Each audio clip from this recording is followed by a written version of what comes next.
Here we go. Perfect. Okay, hello together and welcome back to another conversation with Christoffer Døhlen. And last time we talked about, oh, no, I just forgot. Oh, what did we talk about last part? Trusting experts. Yes, we talked about trusting experts. And so today we wanted to talk about conspiracy theories. And this, I think, is a very current topic. There is a lot of talk about conspiracy theorists on the internet and spreading false information or fake news. And there is the tendency that some people in government want to ban or censor or control this kind of false information, as they call it. So what do you think about this general problem, Christoffer? Yes, thank you very much, Amos.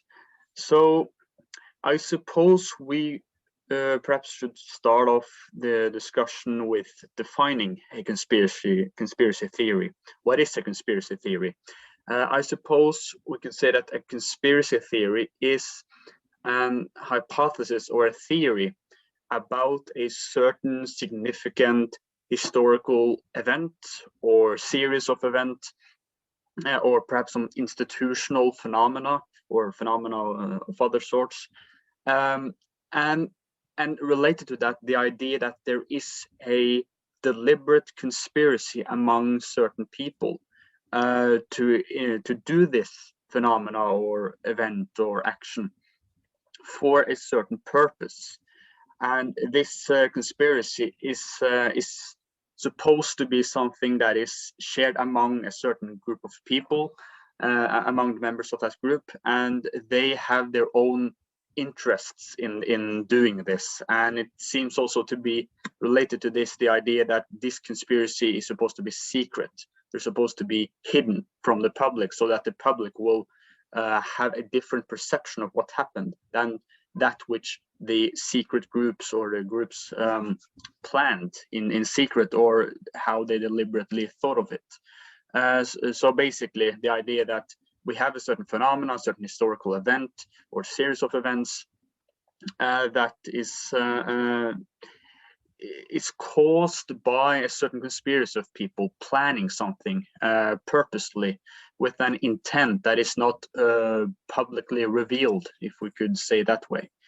So for instance, famous conspiracy theories is the idea that the US government either knew about or perhaps played a role in the September 11 attacks in 2001. Another is the idea that the United States didn't really go to the moon, but that this was manipulated and faked, this whole scheme sort of.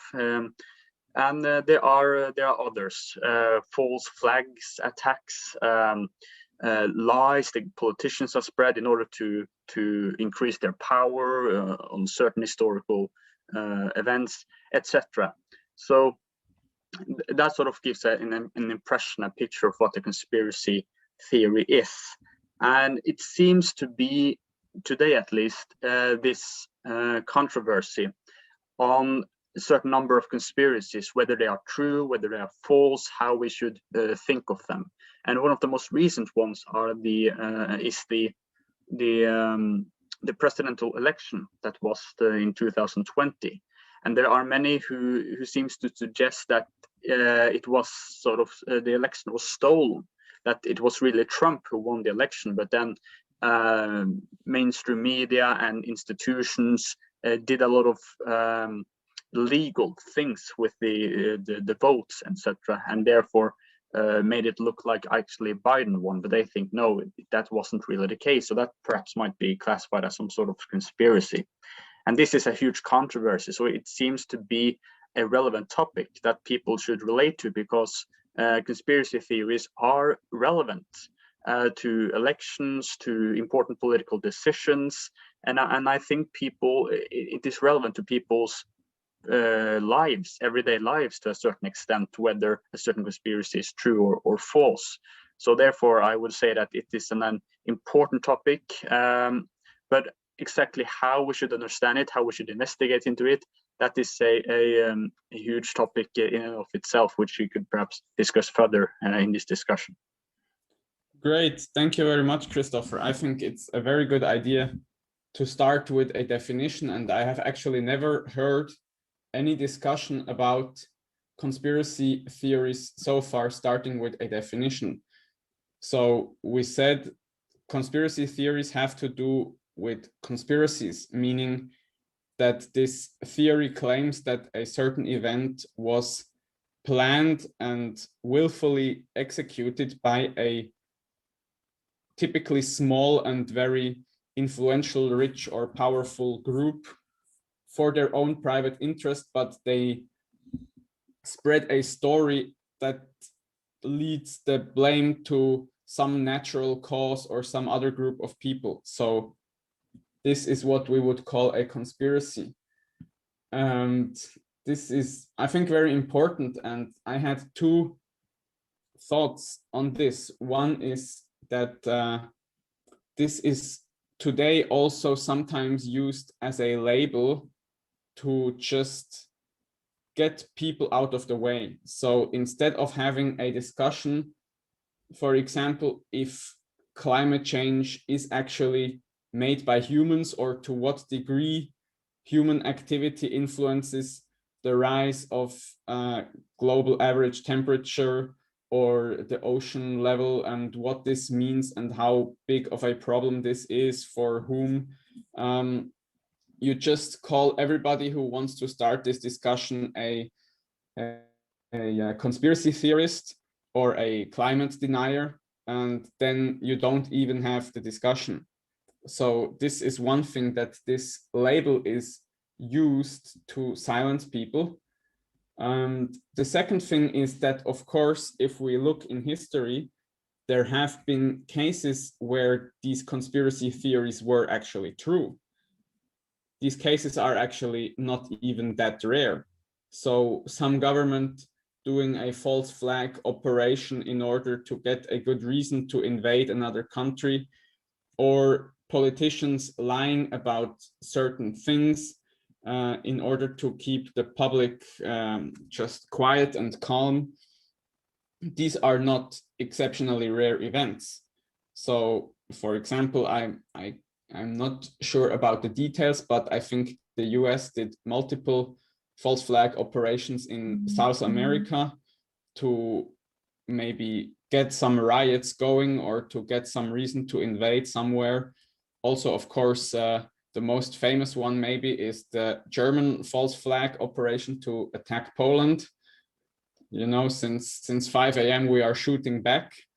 Or yes, so for example, there was this case that the US was from their embassy using directed microphones to spy on the German government, and the German government denied that this is actually happening until they could no longer deny it. So it's not always the case that conspiracy theories are baseless. I think these are two thoughts in this matter. Right, yes, and to elaborate on incidents where conspiracies actually have been revealed as true, I'm thinking of two events or conspiracies. One is the Project MK Ultra in the United States, an organized project to do mind control on certain people, certain American groups, and I think giving them drugs to see how they react, and not being honest to the subjects about what they were actually doing. I've also heard that even children were given certain foods, and these foods had some radioactive sort of material inside them, and they didn't tell the children that this food actually had that in them, but they ate it, and then they were going to check out how the body of the children reacted as a response to that. And I think that was sort of ignored as a conspiracy theory when people claim this happened. But then later on, I think it was actually revealed to be true. So it actually happened in the 1950s, I think this project used to be. And then you have the Operation Northwoods, where the United States military in 1960s deliberately planned to do a false flag attack in the United States and blame that on Cuba in order to justify an invasion of Cuba in the 1960s. Now, this plan didn't actually.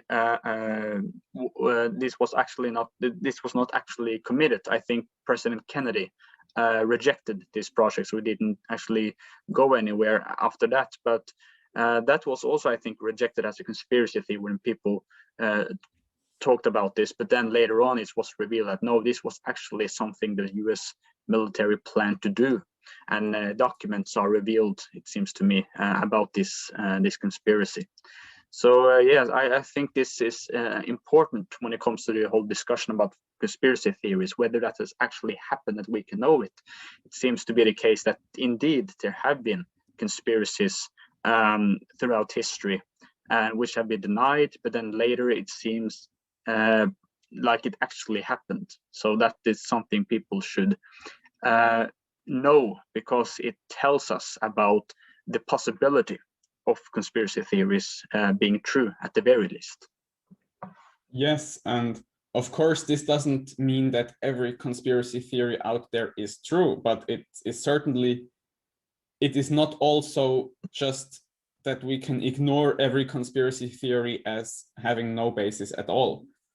So we have seen that certain conspiracies turn out to be true and certain turn out to be false, and that sometimes today it is used as a tool to silence uncomfortable people in political discourse.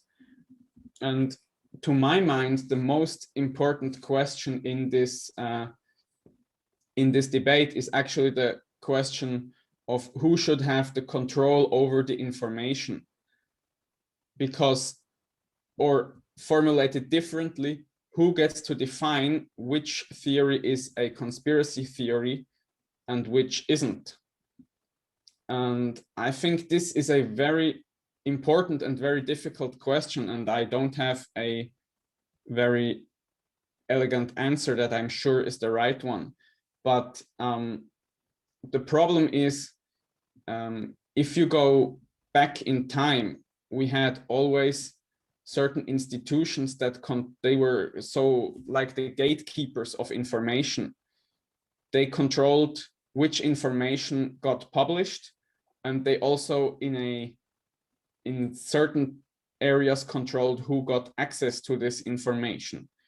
So for example, these were the newspapers or the television and radio stations, where of course if something wasn't accepted to be broadcasted, then nobody heard about it. And of course, even before that, there were just books, and there was many times where the state or the church or other powerful organizations had a say in which books are allowed to be published and which books are not allowed to be published.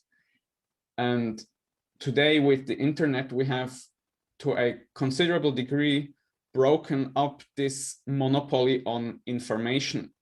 So anybody can publish their information on the internet, and anybody can send the link to this information to other people. So there is a difficulty in maintaining control over what information people consume.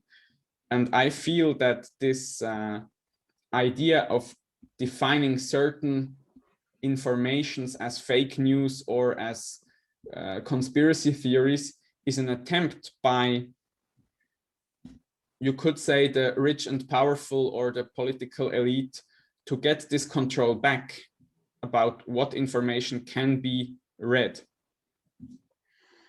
Right, yeah, you brought up several points there. And yes, on the last point, I agree. There seems to be this problem of people in institutions, people with power, labeling certain ideas as conspiracy theories to make them seem completely untrustworthy and to increase people's trust in their own groups and institutions, so that people wouldn't actually become skeptical.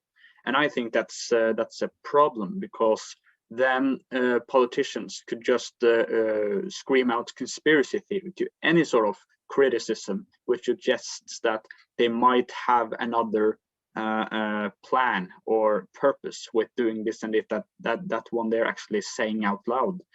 And I think we perhaps should also consider the inherent plausibility of conspiracy theories in themselves. So apart from investigating into a certain historical event and looking if it was a conspiracy or not, I think people should perhaps think through, is it plausible that such a thing can happen in itself, generally speaking? And I think that it seems reasonable that at least sometimes people with tremendous amounts of power and influence over others would have certain personal interests that doesn't align with the interests of the general public, but they have therefore an incentive to be dishonest or to hide something from the public in order to further their own interests instead of following what the people would consider as good and noble. So if you have a group of people, let's say you have politicians and special interest groups, people who have lots and lots to earn on certain projects being fulfilled economically, people who will perhaps increase their power, there will be lots of personal gains from doing a certain action. I think there are many instances where that could be suggested, that people with certain amounts of power would gain something by having certain things happening, but they know that, well, people wouldn't accept those things happening. So therefore, we would therefore have to hide something. We would therefore have to manipulate the situation to make it seem that we have noble intentions, but that we actually have more selfish intentions. If you consider that idea in and of itself, it doesn't seem too implausible, because we know that people are selfish and greedy, and you could say that that's human nature. But when people have a lot of power and influence, as the saying goes, power corrupts, and absolute power corrupts absolutely. So I don't think we should sort of completely reject the idea that people might actually do conspiracies because they have a personal interest in it. I think there are incentives for people to do so. So I would perhaps say that if it is implausible, it goes rather to the question of whether that conspiracy can actually be executed successfully. Is it the case that people can go together, have a secret conspiracy without anyone noticing? Are they actually able to sort of trick lots and lots of people into believing something that is false, and have a huge cover-up, a huge scam that nobody outside of that group knows about? So I would perhaps suggest that when it comes to whether conspiracy theories are in and of themselves implausible or not, when it comes to motives and incentives and the willingness of people with power to do conspiracies, I think we should remember that human beings are selfish and greedy, and have this problem with the tendency toward evil and sinful acts. So I don't think we should reject the idea that people would be willing to go into conspiracies. But perhaps one could make a legitimate point that having a conspiracy today is in practice difficult, especially if you have a very large scale conspiracy, because then it would be harder and harder to not leak information from that conspiracy, and thereby revealing the truth to everyone very fast. So perhaps that is the more, you could say, difficult part about accepting a conspiracy theory. What do you think of this? Yes, I think this is a very interesting analysis, because I would agree with what you said, that it is certainly plausible that some people have the interest to pull off such a conspiracy, but the question is whether they can successfully do it. And I absolutely agree with you there, that this is the part that is for me always more difficult to believe, that there are some group of evil people that come together and they basically share the secret, and then they work to make it happen. Because if a big plan should be executed, then many people have to know about it in some form or another. And even if all of these people only know a small fragment of this thing, still information will somehow, it will leak out. Like some guy will say, hey, I saw like a lot of trains with some form of material or weapons or construction material pass through this area, but I don't know of any construction project going on around here. So this, I think you're absolutely right that today this is very difficult to pull off.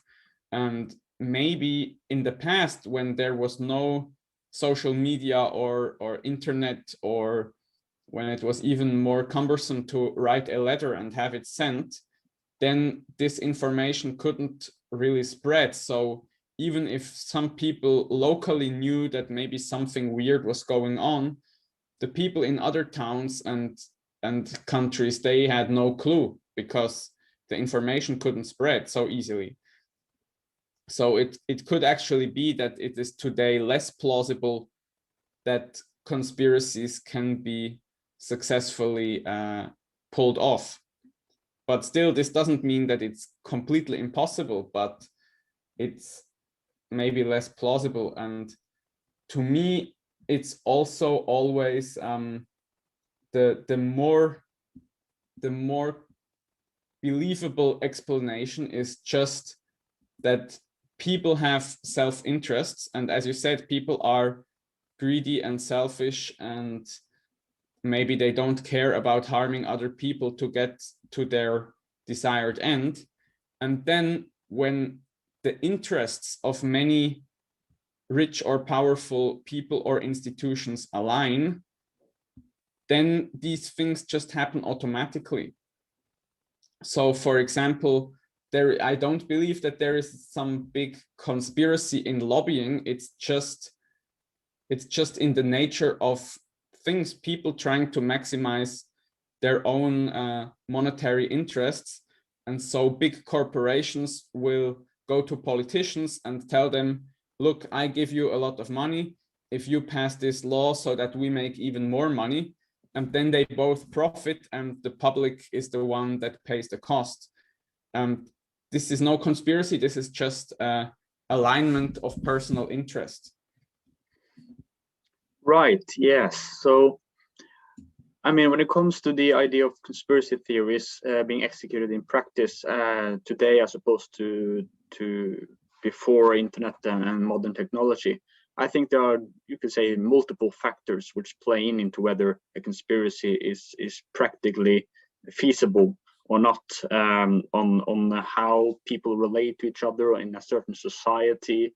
And also you could say that modern technology sort of makes it easier to execute projects in that you can utilize a lot more resources into your plan instead of having scarce resources as before, when you have to be careful about how to use resources efficiently, as opposed to today when there is a more abundance of things you can use in several ways. But I mean, I think there could be several factors at play when it comes to the practicality of conspiracies.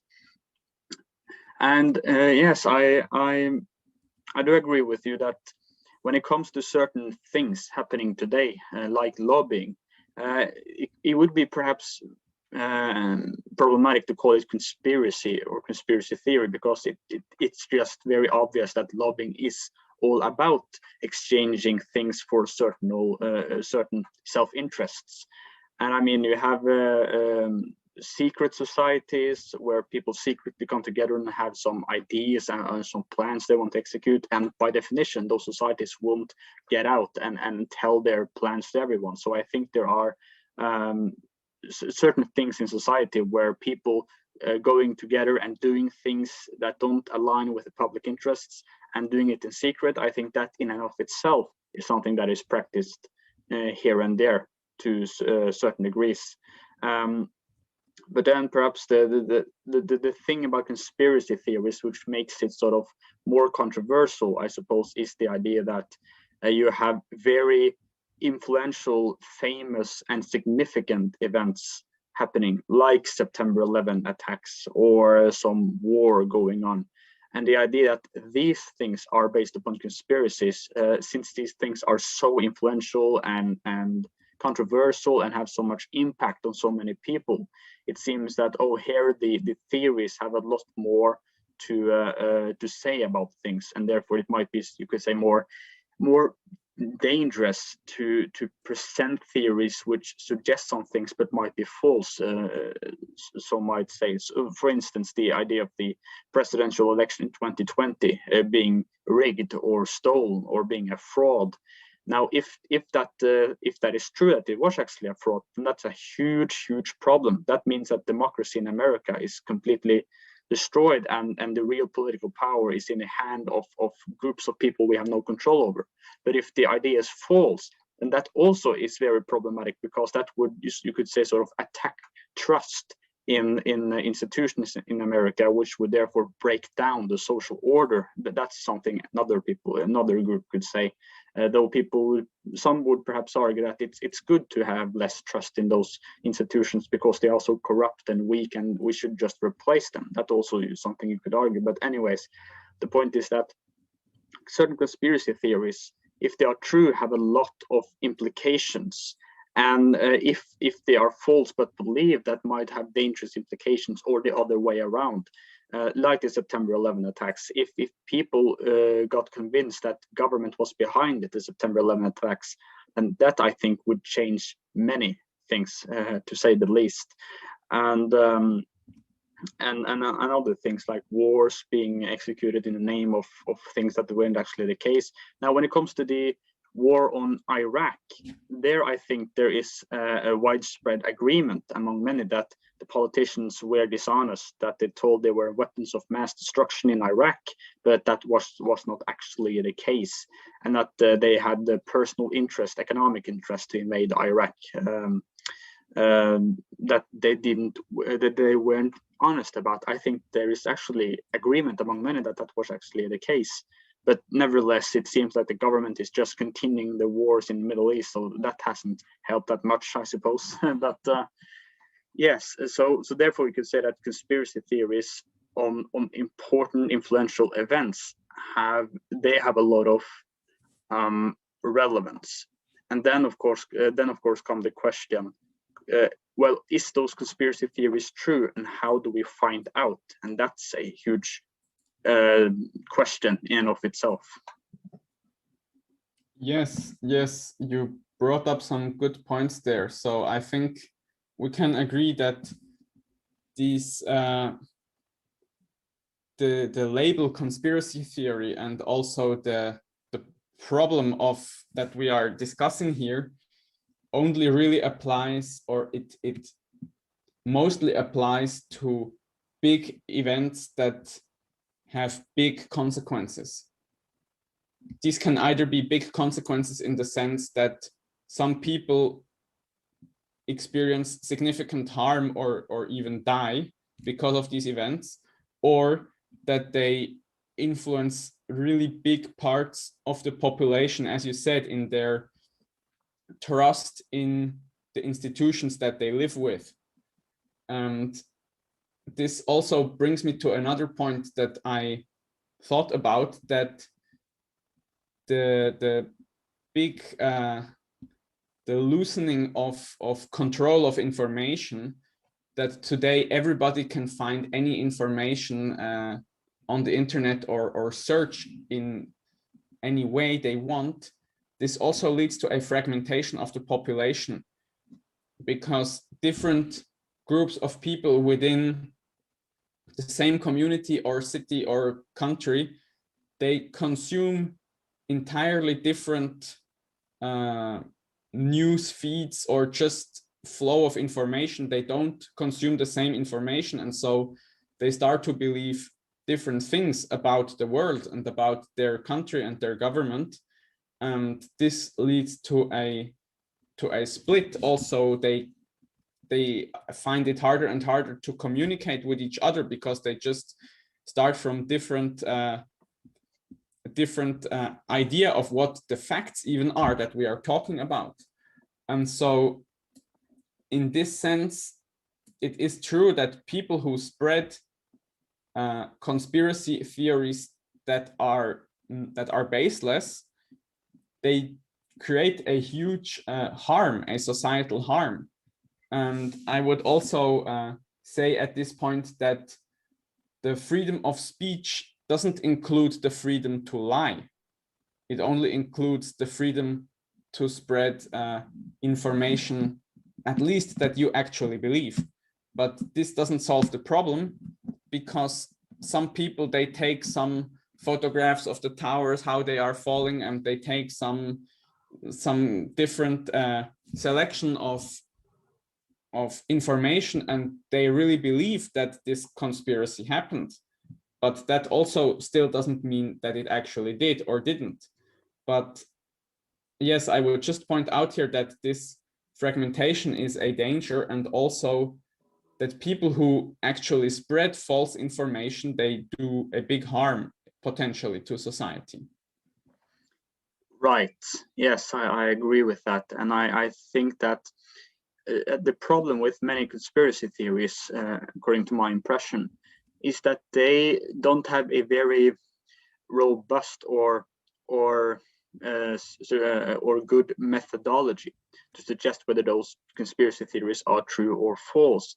It seems sometimes that they use certain things that are mysterious and haven't been accurately explained by the sort of by the official story, and they could use that to make very huge hypotheses and speculations about what's going on, though that wouldn't necessarily follow from those mysterious pieces of evidence that they have here and there. So you might perhaps argue that some conspiracy theories suffer from being unfalsifiable, that you can't really falsify them. You cannot really prove that, well, you might be wrong, this is a better explanation of what you point out, but they could sort of always change the story and think, no, even that evidence that points against my theory is just deliberately manipulated by the media or politicians, etc. So if all kinds of counter evidence to your claims could just be dismissed as further lies by this conspiracy group, then you have a problem of never being able to falsify your theory. So I think that is something that is a problem, at least in my impression, to many conspiracy theories. One example of this, to an extreme degree, is the conspiracy theorist David Icke, who has very, very elaborate theories about a certain group of people who are controlled by an even stronger and smaller group of people, which are really interdimensional creatures, which have enslaved humanity for millennia, for I think tens of thousands of years. So it has this extremely elaborate, huge history. It goes into metaphysics and the nature of reality itself to explain this extremely great and big conspiracy infiltrating and influencing and controlling everything that is happening. So he's sort of having this impression that everything is connected to this one central conspiracy of ultimately people who are not even of this earth, just to take an extreme example of that. So I think that could point out the problem of having a theory that is so elaborate and so I don't know if you could call it sophisticated, but so complicated and so huge and extensive that it cannot really be falsified in any way. That creates a problem with the theory itself, and it points out the lack of methodology or a good methodology. Yes, I would though say that if you create a theory that is so big that it is unfalsifiable, then you have just created a different worldview, basically. So there are many different worldviews. The most famous ones are the materialist worldview that has its founding axioms, and then there are religious worldviews, and there are also some esoteric or psychoanalytic worldviews. And each of these are not falsifiable. They are like closed within themselves. But I wanted to get to the problem now, who gets to decide what is true and what is false, or which information is true and which is false. And I think that if you censor these people, then you make them more powerful, because then they say, aha, this is evidence that the rich and powerful are trying to suppress the truth. Because here I am saying that there is this conspiracy, and they delete my Facebook page, they delete my YouTube videos, they try to censor me. And it is actually true that people are censoring this person. So you are giving them more evidence, even if his theory is false.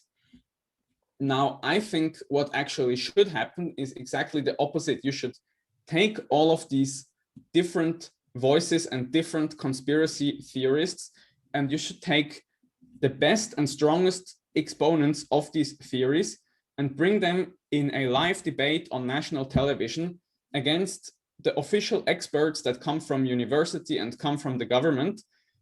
And you should let them have the debate and let people watch and decide for themselves who they find more convincing.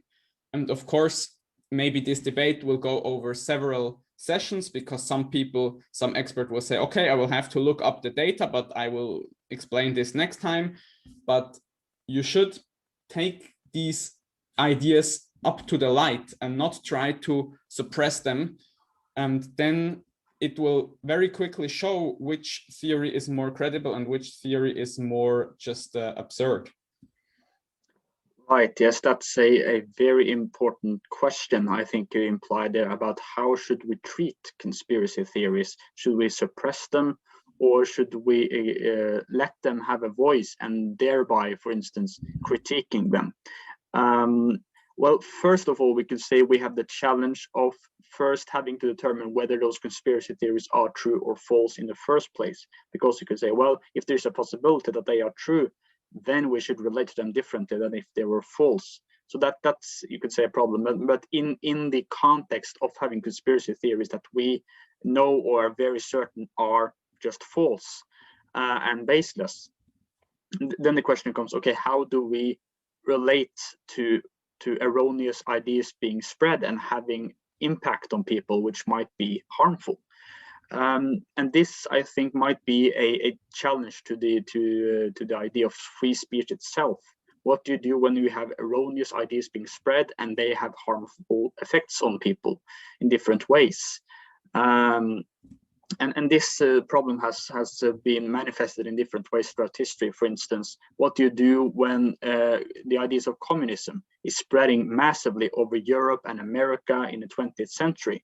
And I know that, well, there is a possibility that if it spreads enough, there might be a communist revolt. Perhaps even they have spies from the Soviet Union that ultimately makes this a communist state. I think that was a huge fear that many people had in Europe and other places when communist ideas spread. So therefore, you might argue that, well, it is legitimate to suppress these ideas because they are so harmful, these erroneous ideas. So therefore, you might have a dilemma for a free speech advocate, you might say. Or for instance, Karl Popper's famous idea that should you tolerate the intolerant? Well, if you tolerate the intolerant, what if they get big enough and influential enough? Then they establish a sort of dictatorship of their own and thereby destroy tolerance. So you have the paradox of not tolerating the intolerant for the sake of tolerance, as he pointed out. I think at least it was Popper.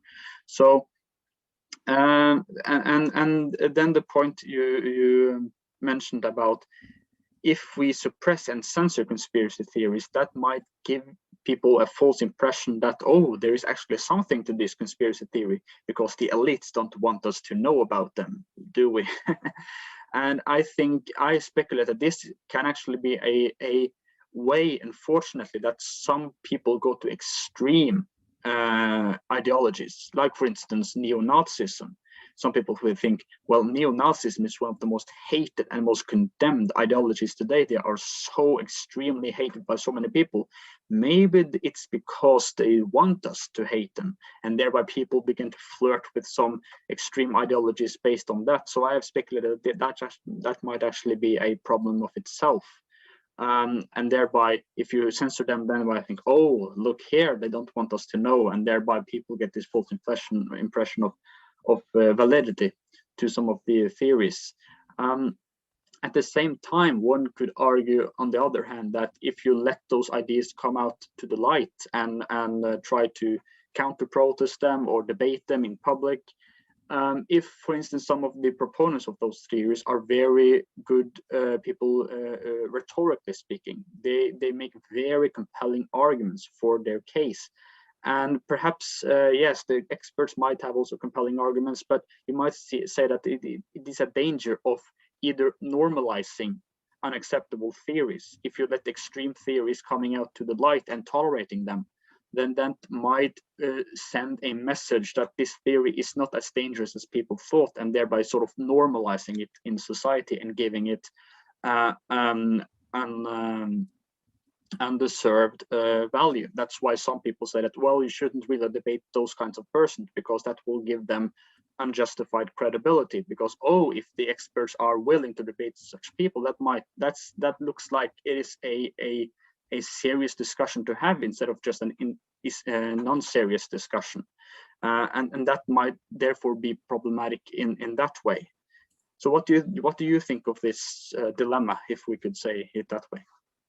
Yes, you brought up many interesting points, and I think, to my mind, we have reached now the heart of this problem, which is how do you determine what is true and what is false?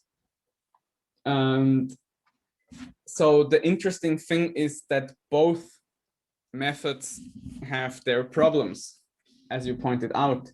So, as you said, if you take someone and you let them speak on national television, some people could take this to mean that, hey, this viewpoint is not entirely crazy because it seems to be important enough so that we are debating it on national television. But of course, if you suppress it, then some other people will say, hey, they don't want me to know this, so perhaps it is actually true, if you have this conspiratorial mindset. I think it's, in the end, I don't know if there is an objective way to find out which is the better approach.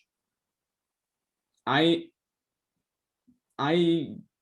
don't know if this is a belief or if this is an axiom or how it exactly works, but my intuition is that freedom of speech is the right way to go about this problem.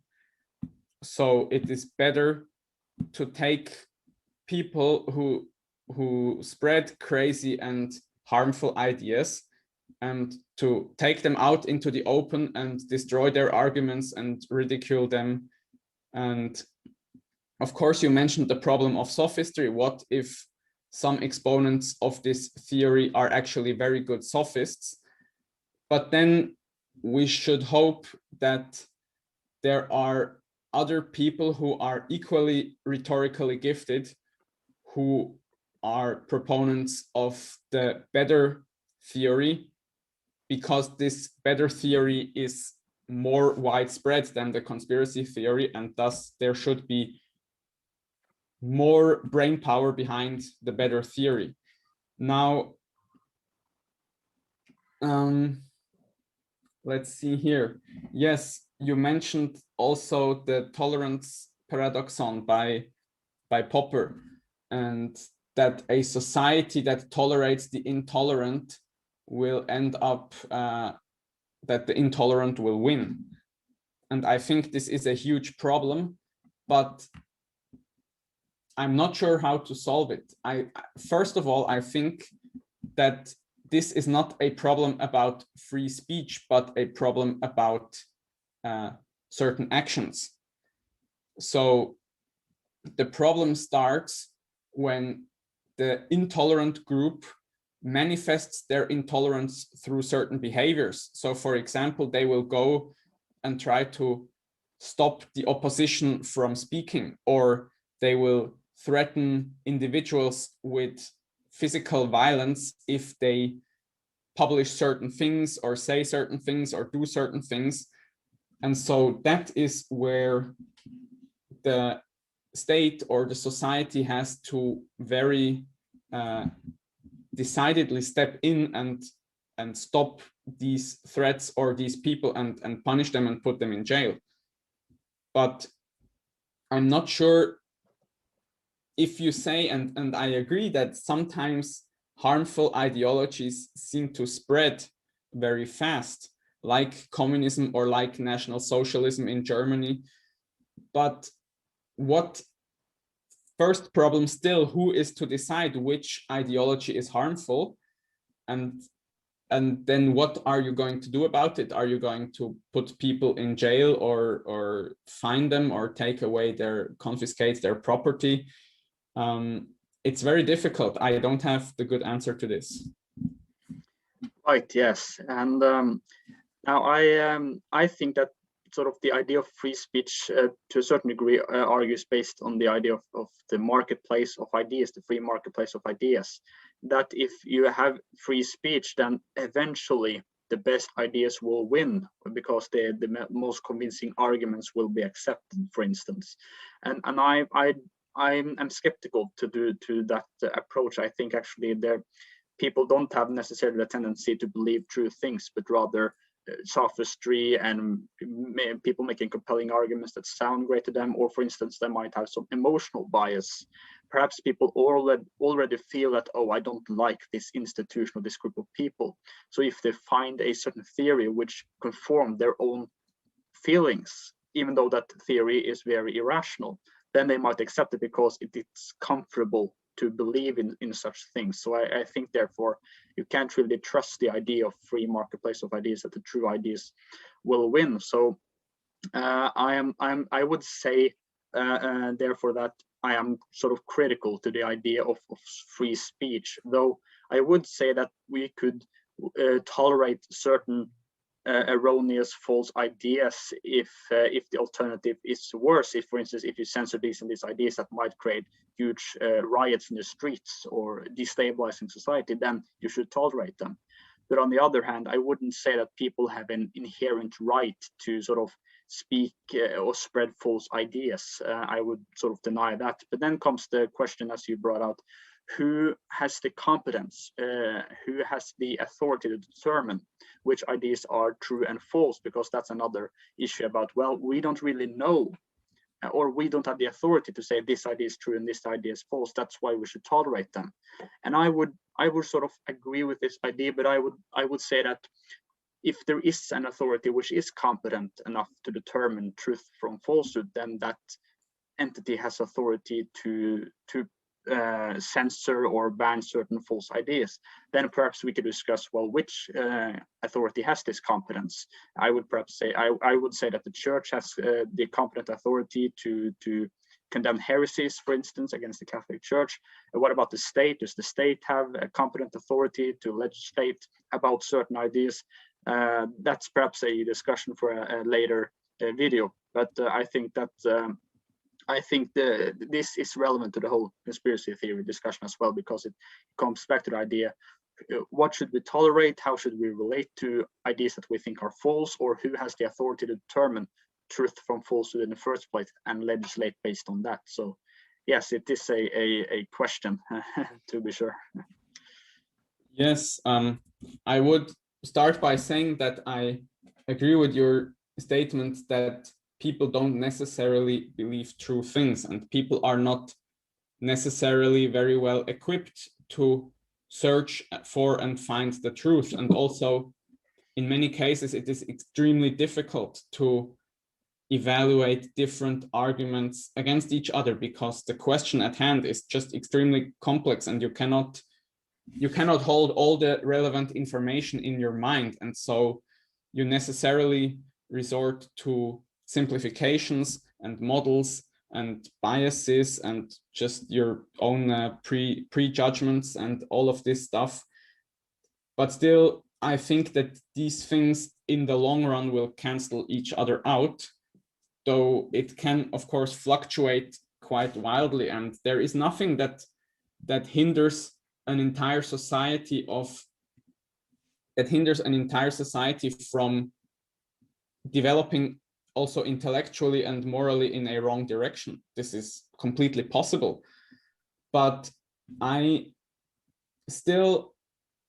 wouldn't agree with your last statement that, for example, the church is competent to decide what is true and what is false, because in my mind, what this does is it passes the discussion, not the truth or falsehood of certain ideas or theories is then no longer decided through who has the most convincing arguments, even if people are sometimes convinced or oftentimes convinced by bad arguments, but it would pass this decision to who has more power.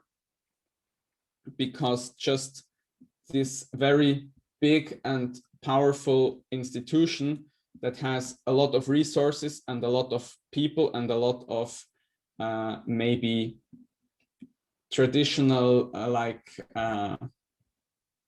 what's the right word, like symbols and things that look very convincing and strong, and they will then use their power and status basically to just say this is right, this is wrong. But to my mind, there is the very big danger of abuse and dictatorship that comes along with this. So I would be more on the freedom of speech, and even though there are also risks of this, as you said. Right. Yes. So I would say that the question of whether the church has the competent authority to determine truth from falsehood and thereby legislate against heresies, I think that is true, but that is contingent upon whether Catholicism is the true religion or not. So that's why that would be a discussion of itself, whether the divine revelation that the Catholic Church claims to have is true or not. So it's dependent upon that truth claim. So I suppose perhaps the question about whether the state has the authority to determine truth from falsehood is sort of a discussion you can have where you don't have to invoke divine revelation, but you can sort of use natural law reason to determine what kind of authority or competence the state has. And I mean, I would perhaps say that the temporal power or the state has some sort of right to legislate, given that the purpose of the state is to protect and promote the common goods and have peace and security in society. And I think that includes not only to protect people from aggression and physical violence, but also you could say ideas that themselves, if they spread enough, might destabilize society, might create social uprising or civil war in the worst cases if they got spread enough. So I think that the state has a role to play at preventing certain ideas from being spread if it thinks that these ideas would destroy the very things the state is supposed to protect and promote. So that's how I would say about that. But yes, the question about the church depends upon whether Catholicism is true. So that's why religion is relevant there. But when it comes to the state having the authority on its own, well, that's more of a natural law question, I suppose. Perhaps this is something we could elaborate more on in a later video, but yes. Yes, I think this is an interesting point here that you brought up, and maybe also a good point to conclude this discussion on, that if it is a good state, Aristotle once differentiated between good and bad states, like for example, the monarchy versus the tyranny. So if a state is good, then it has the common good or the interest of the entire population in mind and tries to further this interest of the entire population. And in that sense, you could say that the people as a whole kind of decide in what filtration mechanisms they want to use for the information that is allowed to spread amongst them. And if these filtration mechanisms are calibrated in a good way, then they have a certain legitimacy because they are based on the will or the common good of this society. So I think this is an interesting perspective that I haven't seen so far, and this could even say that the people as a whole decide, no, we don't want certain ideas or certain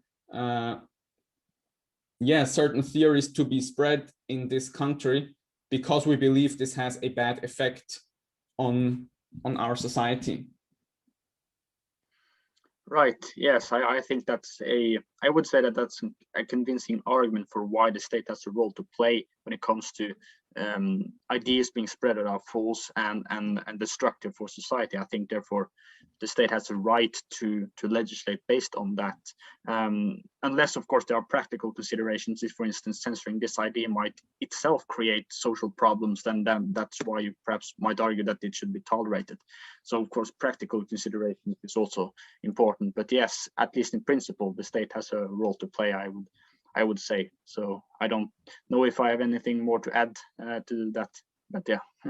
I have one more thing to add, which is very important, and that is, of course, this still does not mean that the decision to suppress certain ideas or theories will actually be a good one for society. It just means that there is a certain legitimacy in this role. Right. Yes, and you could sort of study throughout history and look at specific instances where the state has censored certain ideas and just look at the consequences. Has it worked? Has it not worked? So you could say that sort of is an empirical question, that even though the state has in principle this right, whether that's a practical successful thing to do, well, you might study history and other factors to conclude on to make a conclusion about that. Yes. Also, this goes back exactly to our last discussion about trusting the experts, because what of course happens here is that the population says we will elect or choose certain individuals who are, because they are maybe more intelligent or more educated in some way, they are more competent to decide which theory is true and false, and then we will let them do a first level filtration and say that some theories are not allowed to be spread. And so there comes the question again, how much do you trust these experts, and what are the pros and cons of trusting experts on this question? Yes, and to sort of rephrase that or add to that, what kind of competent authority the experts have and how do they gain it? What's the source of that authority is perhaps something one could ask, and which we touched upon to a certain degree in the last discussion. Yes. Yes, perfect. So I don't have anything to add to this. I think it was a fruitful conversation and I enjoyed it. Yes, me too. So thank you very much for coming on the channel, and I'll see you another time again. Yes, thank you for having me. Bye-bye. Great. Bye-bye.